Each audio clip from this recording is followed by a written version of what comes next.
Hello and welcome to the third edition of GE Presents Healthier India, Tackling Cancer Early. A quick round of introductions of the panel, and it's, may I say, wonderful to have you all back here again. Let me start with the introductions. Tom Gentili, President and CEO, GE Healthcare Systems. Professor G.K. Rath, Head of the Cancer Center at the All India Institute of Medical Sciences. Charu Sehgal, Senior Director at Deloitte Consulting, and she also heads the healthcare vertical at Deloitte. We have Dr. Harit K. Chaturvedi, Chairman, Max Institute of Oncology, Max Healthcare, and Terry Bressenham, President and CEO of GE Healthcare India. It's a well-known fact, cancer is a leading cause of death worldwide, but what's less well known is the fact that 30% of cancers can be prevented by avoiding risky habits. Others can be successfully treated. Some can even be cured as long as they are detected early. My cancer was detected 5 years back in November, and my reaction was quite normal because I felt the symptoms in August, in fact even before August, while I was working there, and I was told to get a checkup done, but I didn't, and I finally went in November like every typical Indian woman. I delayed my checkup, waited for Diwali to be over, for my daughter to go back, and I finally went in November, and I knew because all the symptoms were there. And so when the doctor told me, I was quite okay, but when he told me that if I delayed it by another few months, I would have lost my life, that really shook me up. And that was a day I prayed to God, and I told him, please help me recover fully. And I decided after that I was going to spread awareness and talk to women and tell them to get their checkups done on time. First time when I discovered, the doctors discovered me, I said, I'm going to accept the diagnosis but defy the verdict. That was my motto always. And my husband was of course devastated, but I was very calm. I attribute this to probably faith in God, and God has really helped me to overcome all these things. First thing is, I feel one should have positive attitude in life and think that I am going to be all right. One thing which worries me is that time abhi to thoda theek ho gaya us waqt. The only thing I ever see for a person below poverty line, middle class and lower middle class, cancer treatment was very costly. It is for the poor people, and it is really costly. Sometimes people give up because they don't have money. It's not about urge of surviving. It is you see the family suffering to have that kind of resources to have your treatment. I had a decent career in television. I had done one hit film, but still I had to sell my property for the treatment. And soon after the treatment, I had to again start working while my chemo was on. I was in television because for the treatment, and I was going I was not having a treatment abroad. I was having treatment in India, but still, some medicines are really costly.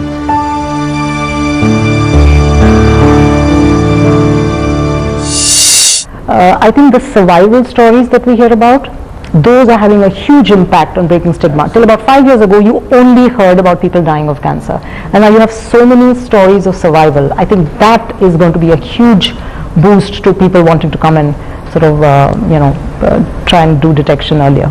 Cancer as a disease is scientifically much better so far as early detection is concerned if you compare other non-communicable diseases like diabetes or hypertension.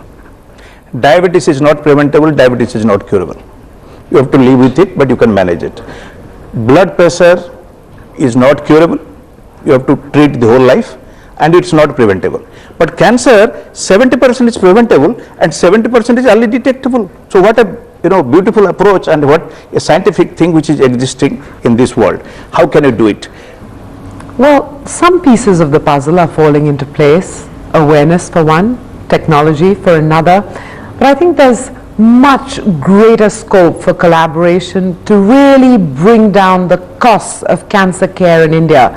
We'll turn to our panel here on GE Presents Healthier India, Tackling Cancer Early, for some real live examples based on their experiences. That's after a quick break.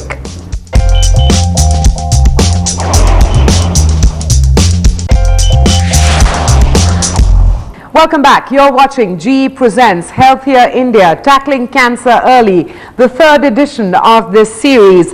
You know, we have talked about many aspects of cancer detection, care, awareness here in India.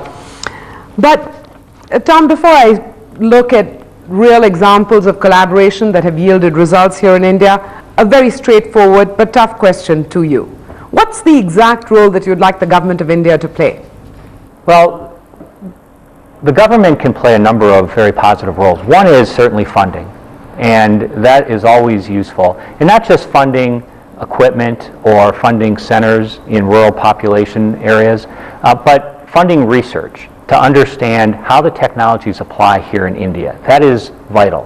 And there's no doubt that if the government can fund research, that could advance the whole approach to breast cancer screening, detection, diagnosis, treatment, and therapy. So that's one aspect of it. Another would be to create awareness and education. And that would be through public promotions, communication, advertising, to help people understand the risks that are involved and also the benefits.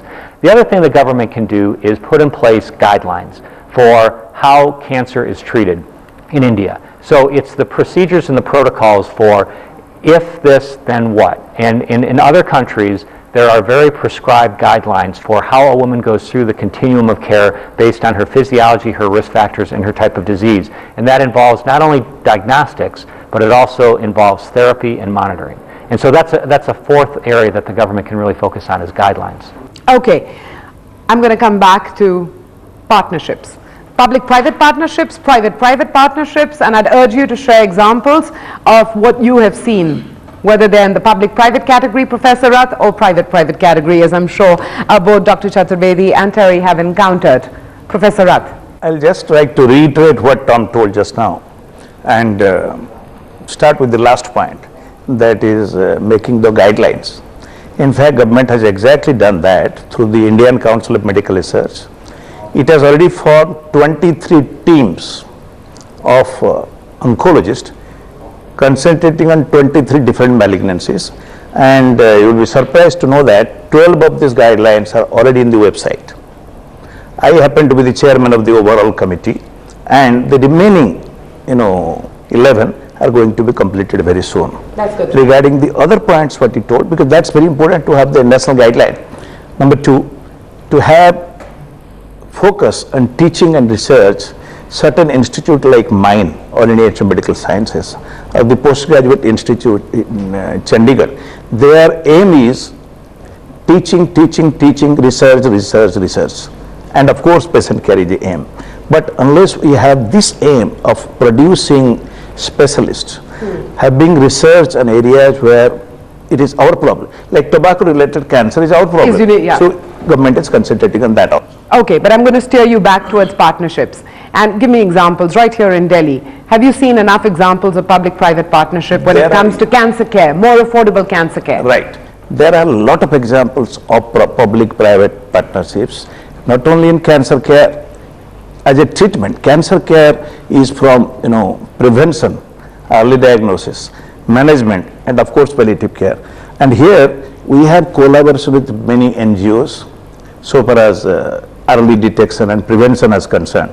Whenever we want to conduct any camp, we always take the examples of the, our institute's name is, B.R. Ambedkar, Dr. B.R. Ambedkar, Rotary Cancer Center.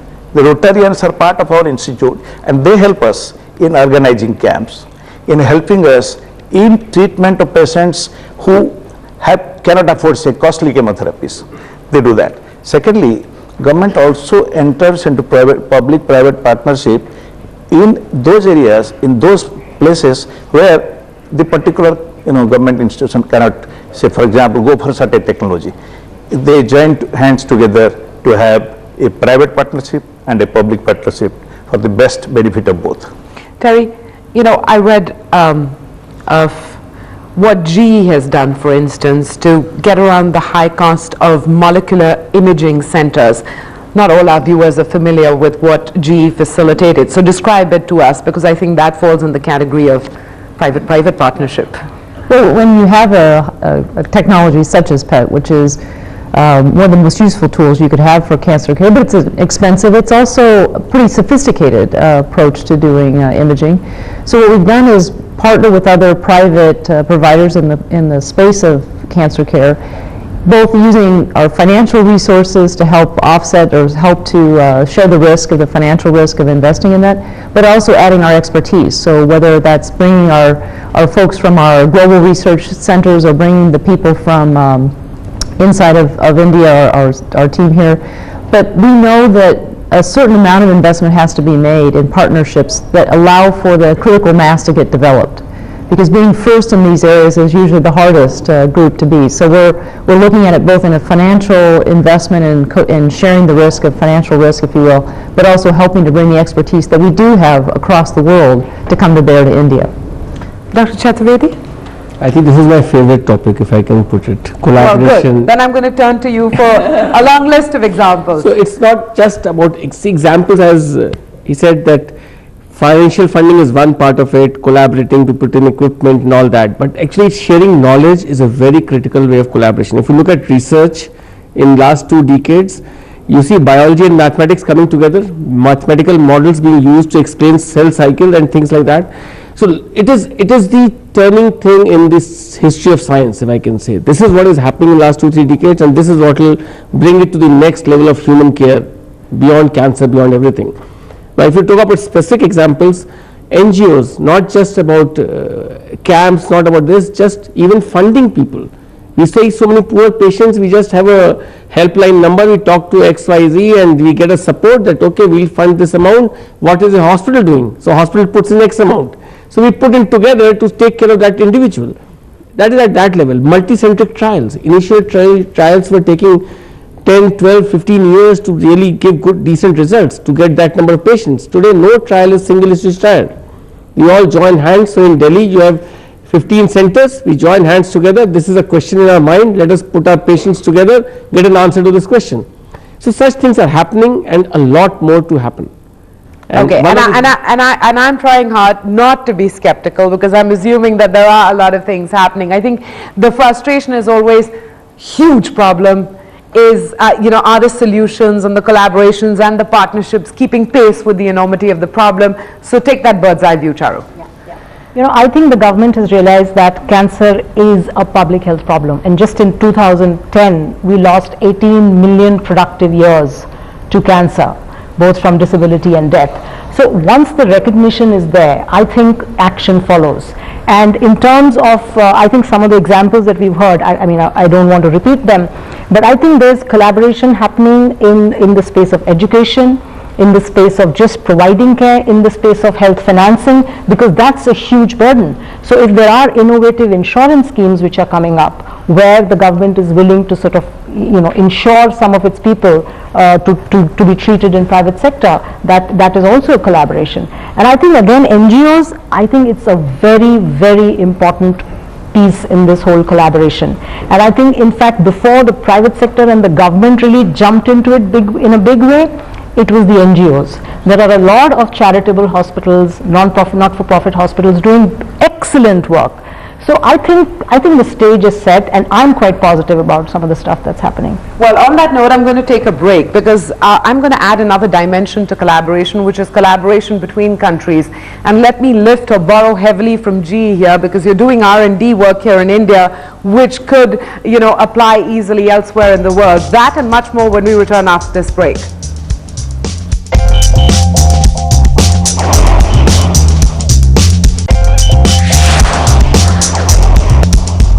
Welcome back to GE Presents Healthier India, Tackling Cancer Early. Tom Gentili, there are many aspects of collaboration, but when I say collaboration to you, what comes to mind? And also, how much of the R&D work that GE is doing in India applies to other markets, similar markets like India?